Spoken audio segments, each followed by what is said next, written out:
सभी श्रोता साथियों को संबोधित श्री का जय जिनेन्द्र। नमस्कार। आज मैं आपके लिए एक कहानी लेकर आई हूँ, सामाजिक कहानी। और उसके अंदर मैंने ये बताने की कोशिश की है कि पाप कितना भी छिपाकर इंसान करे, लेकिन फिर भी पाप छिपता नहीं। और इस कहानी का, इस स्टोरी का यही शीर्षक है, पाप नहीं छिपता। तो सुनिए कहानी। एक गांव में एक कालू नाम का राजपूत रहता था। बड़ा संपन्न था, किसी बात से कमी नहीं थी उसके घर में। और एक बार उसको फसल में कुछ घाटा हो गया और अपने बेटे की शादी भी करनी थी। तो उसकी पत्नी ने कहा कि अपने मित्र से कुछ पैसा उधार ले लो, हमारे पास जब हमारी फसल अच्छी होगी, मुनाफा होगा, तो हम उसका पैसा चुका देंगे। कालू ने कहा, सलाह तो तुमने ठीक दी है। और कालू अपने घोड़े पर चढ़कर मित्र के गांव में पहुंच गया। मित्र उस समय घर पर नहीं था और उसकी पत्नी ने कहा कि व्यापार में बहुत ज़्यादा फंसे हुए हैं, आ जाएंगे, आप भोजन करें, थोड़ी इंतजार कर ले, मेरे पति अभी आ जाएंगे, आपके मित्र, आप उनसे मिलकर जाना। भोजन करके कालू हुक्का पी रहा था। तो मित्र की पत्नी ने कहा नौकर से कि मेरे बिछौने पर जो गद्दा है ना, वो कालू भाई के बिस्तर पर बिछा दे, आराम से उनका बिछौना लगा दे। नौकर जिस समय बिछाने के लिए चला तो उस गद्दे में से ही हीरो जोड़ा झुमका गिर गया और उसने चुपचाप से अपनी जेब में रख लिया। नौकर ने वो झुमका जेब में छिपा लिया। उसका फर्ज तो ये बनता था कि अपने मालकिन से कह दे, उसको बता दे और झुमका वापस दे दे, क्योंकि घर में मालकिन ही थी, उसका झुमका था। परंतु उसके बेईमानी आ गई हीरो को झुमकों को देख के, और उसने जो है ना छिपा लिया। घर आकर जब अपने घर पर पहुंचा तो अपनी घरवाली से बताया। उसकी घरवाली बहुत समझदार थी। कहने लगी, हम गरीब जरूर हैं, पर हम चोर क्यों बने, और आपको मालकिन को झुमका दे देना चाहिए। ये पाप का काम है और ये हमें पचेगा नहीं। हमारे घर में से कहीं ना कहीं ये सारा पैसा इसी प्रकार से चोरी का मालमोरी में जाएगा और क्या पता कुछ मुसीबत आ जाए, हम पकड़े जाए। वो कहने लगा, तो नौकर अपनी वाइफ से, अरे तू घबरा मत, सारा शक कालू के ऊपर होगा। वो कहने लगी, नहीं, बहुत गलत बात कर रहे हो आप, ये झुमका आप वापस दे दो। कहता है, चुप रह, ज़्यादा बकवास मत कर। पत्नी ने बहुत समझाया, काफ़ी उसको रिक्वेस्ट करी, झुमका वापस दे दो, लेकिन वो नहीं माना। और कहता है, तू अपनी ज़बान बंद रख, किसी को कुछ बताने की ज़रूरत नहीं है। उस नौकर ने क्या किया, हांडी में रखकर उस झुमके को अपने घर के एक कोने में गाड़ दिया। कच्चा घर था और उसने उस झोपड़ी में अपने कमरे में गाड़ दिया, हांडी में रखकर। अब कालू सोचने लगा, बिस्तर पे लेटा लेटा, मांगन गए सो मर गए, जो कहूँ मांगन जाई, उड़ते पहले वे मुए, बिन मुख सत नाही। यानी जो जिससे मांगने के लिए जाता है उसको जीते जी ही मौत आ जाती है। और सबसे ज़्यादा तो उसकी बेइज्जती तब होती है कि जिससे वो मांगने जाए, अगर वो उसको इनकार कर दे देने से, तो इसलिए मैं उधार लेने आ तो गया, पर मैंने अच्छा नहीं किया, और मित्र तो पता नहीं कब तक आएगा। कोई बात नहीं, मैं अब चला जाऊंगा यहाँ से और मैं अपनी कुछ ज़मीन गिरवी रख दूंगा।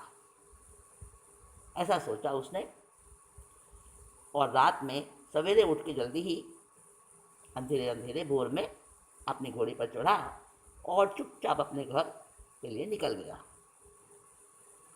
जब वो कालू के मित्र की पत्नी ने सुबह देखा कि अरे मेरे कान में झुमका कहाँ गया, नौकर से पूछा। नौकर ने तो वही बात बना दी जो कि सोचे बैठा था।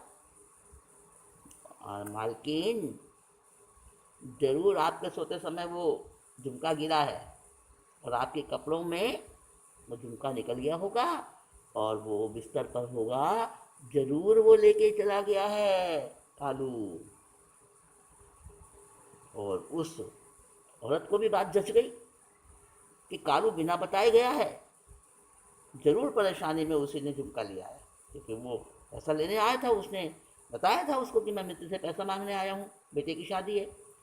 तो वो सोचने लगी, बात सारी की सारी जम गई, कड़ी से कड़ी मिल गई। और उसने सोचा बिना बताए गया है सुबह सुबह, मुझे बोल के भी नहीं किया। और वो बस उसी पर शक कर रही है। मन में कैसे कैसे विचार आ रहे हैं। और जब उसके पति आए घर में तो उसने अपने पति से कहा कि तुम्हारा दोस्त आया था वो कालू, और देखो चोरी करके ले गया मेरा झुमका। तुम उसको इतना अच्छा मानते हो, कैसा तुम्हारा दोस्त है? मित्र बड़ा हैरान हो गया और कहने लगा, नहीं नहीं, मेरा मेरा दोस्त ऐसा नहीं हो सकता।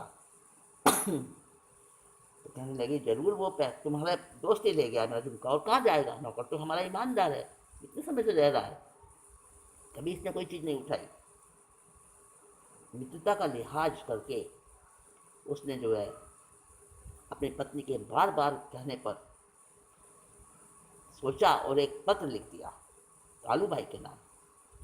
और कहने लगा, उस पत्र में लिखा, कालू भाई, बहुत दिन से तो तुम आए और बिना मेरे चले गए मेरे से। इस बात का मुझे बहुत दुख हुआ। और भैया, जो हीरो का झुमका तुम ले गए थे, अगर उसका काम हो गया हो तो वापस भेज देना। और शेष कुशल है, मेरे योग्य कुछ भी काम हो जरूर लिखना, निसंकोच लिखना। अब पत्र से तो पत्र मिला कालू को, और कालू तो उस पत्र को पढ़ के, लेटर को पढ़ के वे चिंता मग्न हो गया। सोचने लगा, एक तो मैं वैसे ही हाथ तंग हूँ इस समय, और देखो ये मेरे पे चोरी का इल्जाम भी लग गया। उसने सोचा, मैं तो झुमका लाया नहीं, उसने झुमके की बात कैसे लिखी है? जरूर कोई ना कोई रहस्य है इस बात के पीछे। चिट्ठी तो बड़ी सम्मानपूर्वक लिखी है, अच्छी अच्छे शब्दों में लिखी है। अच्छा, मैं भी तो खानदानी हूँ, और मैं भी उससे पीछे हटने वाला नहीं हूँ। अब उसने वापस पत्र का जवाब दिया, भैया तुम्हारा पत्र मिला, आज से 10वें दिन मैं झुमका लेकर आ रहा हूँ।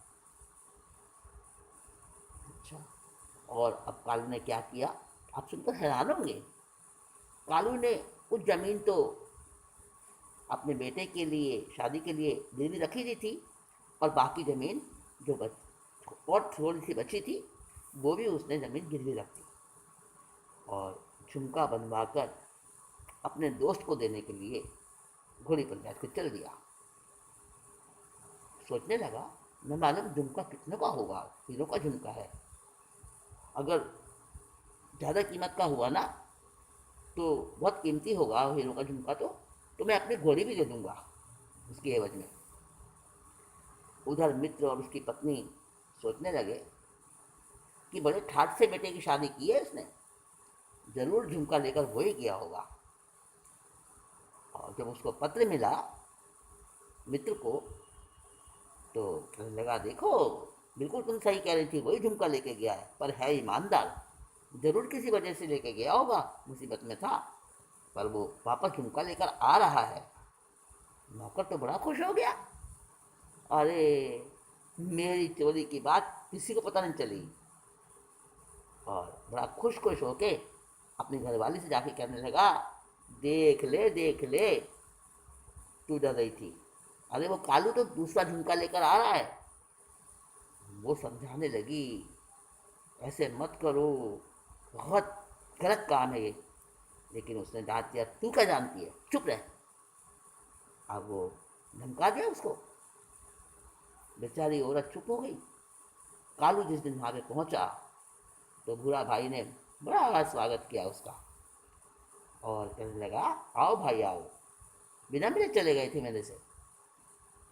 अब नौकर से कहा, जा घोड़ी है ना, सफ़र करके आया है घोड़ी के लिए, घास लेके आ। नौकर जो है घास लेने के लिए गया, तो पास में उसका घर था, तो अपने घर पहुंच गया अपनी घरवाली को ये खुशखबरी देने के लिए।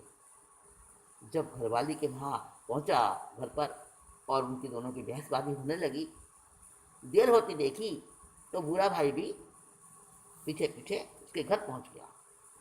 उस समय पति पत्नी की बहस हो रही थी। वो कह रही थी, तुमने बहुत बड़ा पाप किया है, अब भी झुमका दे दो, एक भले आदमी को तुमने चोर बना दिया।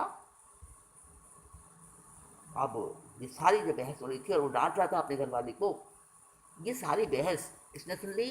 भूरा भाई ने सुन ली। और भूरा भाई भगवान को लाख लाख धन्यवाद देता है, हे प्रभु, तूने मेरी लाज रख ली और मेरे मित्र की लाज रख ली। आखिरकार नौकर को फटकार लगाई, जोर से ललकारा उसको, अरे चोर, निकाल मेरा झुमका। और बुढ़ंगे हाथों पकड़ा गया था, क्या बोले मालिक के सामने, बहुत डर गया और पैरों में गिरा। कहा, निकाल के देखा है, पुलिस में दूंगा तुझे। हंडिया में से झुमका निकाला और मालिक को दिया।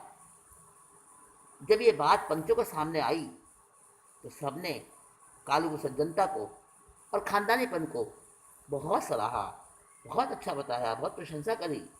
और नौकर की चोरी सामने आ गई। चोरी शीश पर चढ़कर बोलती है, चोरी चढ़कर शीश पर सहसा जाती बोल, चोरी चढ़कर शीश पर सहसा जाती बोल, हुआ बरामद झूमका, खुल गई पोलम पोल, खुल गई पोलम पोल। बंधुओं, ये खुल गई पोलम पोल बता रही है हमको कि पाप नहीं छिपता है और पोलम पोल खुल जाती है। तो इसलिए कभी भी मन के अंदर ऐसी भावना नहीं लानी चाहिए कि हम किसी की चीज़ को अपनी बना लें, किसी की चीज़ को छिपा लें। और मालिक और नौकर का जो संबंध है वो बड़ा ही आत्मीयता का रिश्ता है, और दोस्त का भी ऐसा ही है, इतना नाजुक रिश्ता। और किस तरह से कालू ने समझदारी से काम लिया, अपनी इज्जत बढ़ाई, खानदानीपन को दिखाया उसने। तो बंधुओं, ये कहानी समाप्त हुई। अब मैं आपसे इजाज़त चाहूँगी। समुद्र श्री को आज्ञा दीजिए और अपना ख्याल